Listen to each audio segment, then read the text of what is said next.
안녕하세요. 드림 정류장 김희영입니다. 오늘도 내가 단단해지는 새벽 공부 천년의 내공. 오늘은 처지에 따라 비굴해지거나 교만해지지 않는다. 처지에 따라 비굴해지거나 교만해지지 않는다. 불척척 어빈천, 불급급 어부기. 가난하고 천하게 살아도 걱정하지 않는다. 부귀를 얻지 못해 조바심 내지도 않는다. 중국 전환시대 학자인 유향이 쓴 열려전에는 노나라의 청렴한 선비 검루의 이야기가 나온다. 검루가 죽자 증자가 문상을 가서 그의 아내에게 시호를 어떻게 지을지 물었다. 검루의 아내가 강이라고 짓기를 원하자 증자가 궁금해서 물었다. 여기서 나오는 강은 편안함을 강조하는 강입니다. 선생님께서는 평생을 빈곤하게 살며 영화를 누리지 못했는데 어찌 강으로 지으시려 합니까? 그의 아내가 이렇게 말했다. 남편은 평생 벼슬을 하지 않았고 임금이 내린 곡식도 마다했습니다. 가난하고 천하게 살아도 근심하지 않았고 부귀를 얻지 못해도 조바심 내지 않았습니다. 평생 어질 인과 의로울 의를 구하며 살았는데 강이라고 짓는 게 마땅하지 않겠습니까? 이 말을 듣고 증자는 과연 그 남편의 그 부인이라고 탐복했다고 한다. 중국 동진시대 시인 도연명은 검루의 인품에 감동해 자신의 시 오류선 생전에서 이를 인용했다. 검루가 평생 빈천함을 근심하지 않고 부귀에 급급하지 않았다고 하니 오류 선생이 바로 그 사람의 짝이다라며 그의 삶을 담고 싶다고 한 것이다.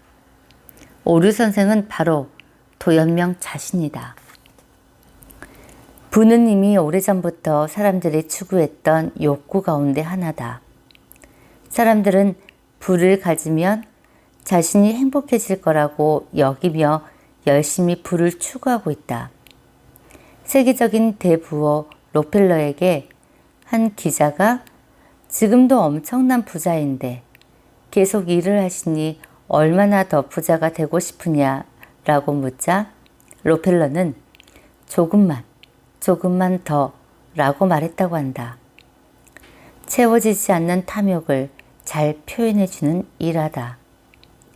지금도 주체하지 못할 정도로 부를 쌓았음에도 더 많은 돈을 얻고자 하는 욕심을 자제하지 못하는 사람들을 쉽게 볼 수 있다. 이처럼 끝없이 부를 추구하는 마음으로는 결코 행복한 삶을 살 수 없다. 아무리 채워도 채워지지 않는 우물을 끊임없이 채워야 하는 처지인데 어떻게 행복할 수 있을까? 가난 역시 마찬가지다. 물론 가난하면 삶이 불편하다. 심할 경우 끼니 자체를 걱정해야 할 수도 있다.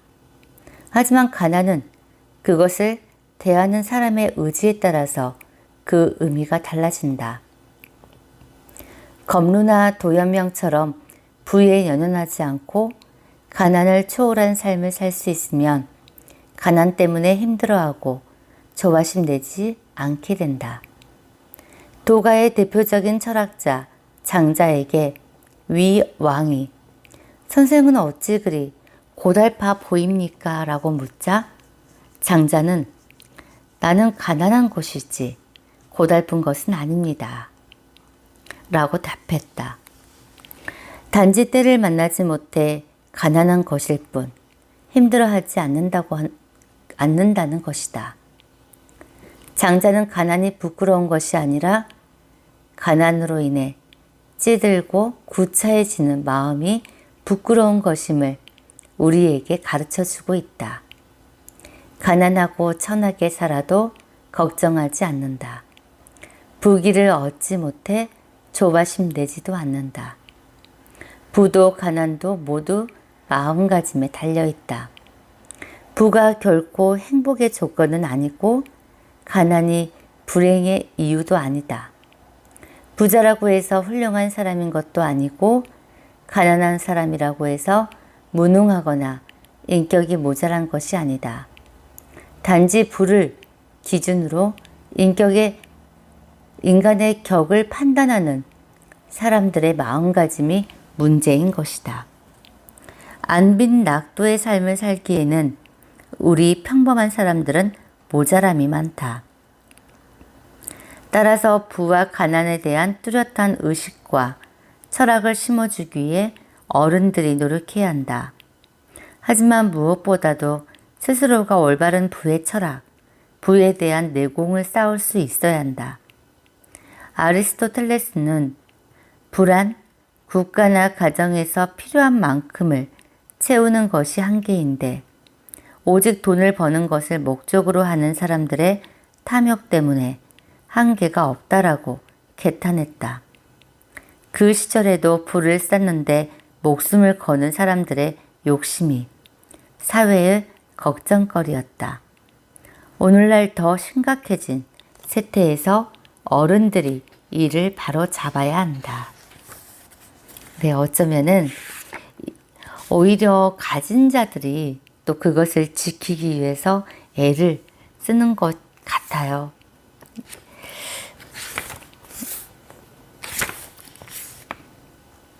존중이란 구걸하듯 억지로 얻는 것이 아니다.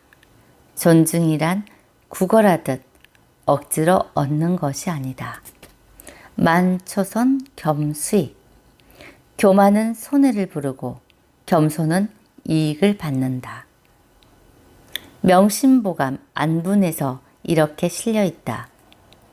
만족함을 아는 사람은 가난하고 천해도 즐겁고 만족함을 모르는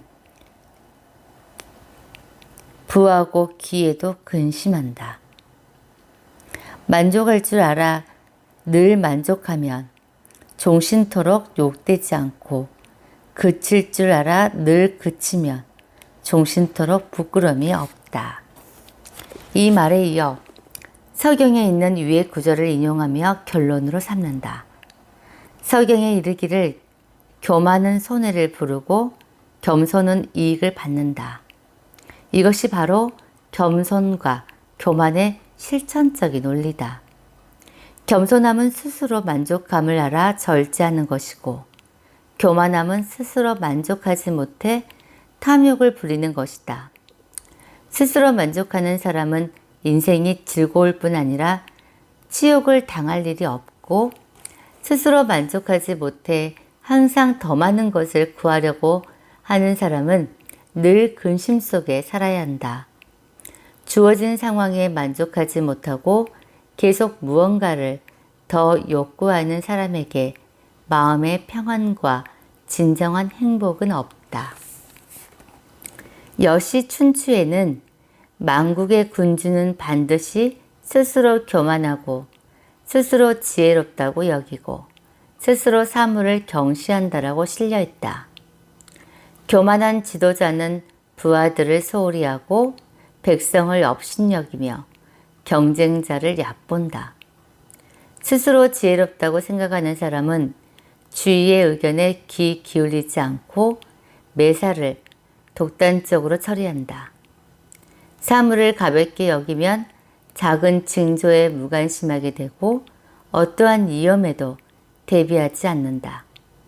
그리고 이런 성향을 가진 군주는 반드시 나라를 잃고 패망하게 된다. 한편 한비자에서는 군주가 마음을 비우고 기다리려면 신하들 스스로가 능력을 발휘한다고 했다. 왕이 스스로를 높이지 않고 겸손하면 신하들이 능력을 발휘하게 되고 나라가 부흥할 수밖에 없다는 뜻이다. 맹자는 왕이 인자한 정치를 베풀면 백성들이 윗사람을 존경하고 그를 위해 목숨을 바친다라고 했다. 겸손으로 얻는 것도 사람이고 교만으로 잃은 것도 사람이다. 그리고 그 결과로 나라가 망하거나 흥하게 된다. 나라를 세우는 것도 망하게 하는 것도 모두 사람에게 달려있기 때문이다. 그 고전들은 나라와 군주에 대해 말했지만 어느 누구도 그 진리에서 자유로울 수는 없다. 스스로를 높이려 하면 사람을 잃고 무너지게 되고 스스로를 낮추면 사람을 얻을 수 있다. 모두가 자기를 높이려고 하고 또 높아야만 알아주는 오늘날의 세태에서 스스로를 낮추기란 결코 쉬운 일이 아니다. 시대를 거꾸로 가는 행동이라고 생각될 수도 있다. 심지어 품격과 예의를 지키면 자존심이 없다고 비웃음을 당하는 경우도 많다. 높은 지위에 오르고 많은 부를 누리게 된 사람일수록 자신을 절제하고 겸손하기란 결코 쉬운 일이 아니다. 하지만 존경이란 스스로를 높이는 것이 아니라 낮춤으로써 얻을 수 있는 것이다.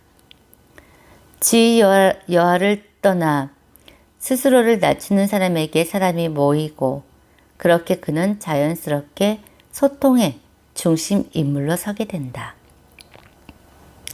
교만은 손해를 부르고 겸손은 이익을 받는다. 사람을 이끄는 자리에는 비굴이 아닌 진정한 겸손의 자세, 교만이 아닌 바른 자존감의 정립이 반드시 필요하다. 스스로의 가치를 높이기 위해 노력하고 자신이 소중한 만큼 다른 사람을 인정하고 품격 있는 말과 행동으로 스스로는 물론 남도 높여주는 역지사지의 자세를 갖출 수 있어야 한다. 이것이 바로 지켜야 할 진정한 자존감이고 사람을 얻는 비결이다. 지위가 높아질수록 실력보다도 사람들과의 인하가 진정한 능력이 된다. 그래서 삶의 모든 순간에서 수연한 어른이 되는 것은 유연합니다. 다만 오늘을 차곡차곡 쌓아가면 어제보단 나아지겠지요. 네, 지세린의 다 지나간다 중에서